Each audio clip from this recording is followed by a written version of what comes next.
नमस्कार शेतकरी मित्रांनो, कष्ट शेती चॅनलमध्ये स्वागत आहे।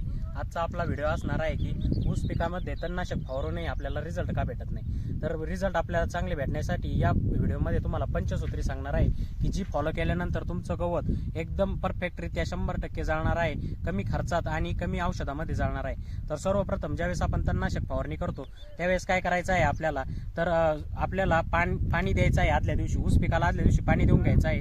दुसऱ्या दिवशी वापसा आल्यानंतर आपल्याला या ठिकाणी पहाटे सकाळी 9च्या अगोदर किंवा संध्याकाळी 5 नंतर फवारणी या ठिकाणी करायची आहे।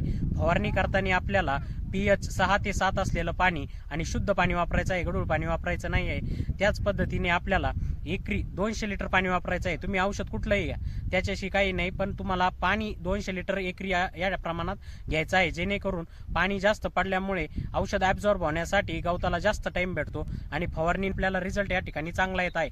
आणि त्याच पद्धतीने आपण या ठिकाणी जे फवारणी करणार आहोत तर ती STP पंपानी किंवा पेट्रोल पंपानी या ठिकाणी फवारणी करायची आहे, जेणेकरून आपल्याला सर्व ठिकाणी एकदम व्यवस्थितरित्या फवारणी होईल। एवढी पंचसूत्री जर आपण फॉलो केली तर तुमचं गवत व्हिडिओ दिसत असल्याप्रमाणे 100% जळाल्याशिवाय राहणार नाही। व्हिडिओ कसा वाटला कमेंट करून कळवा, व्हिडिओला लाईक करा, चॅनलला सबस्क्राईब करा, शंका असल्यास कमेंटमध्ये विचारा। धन्यवाद।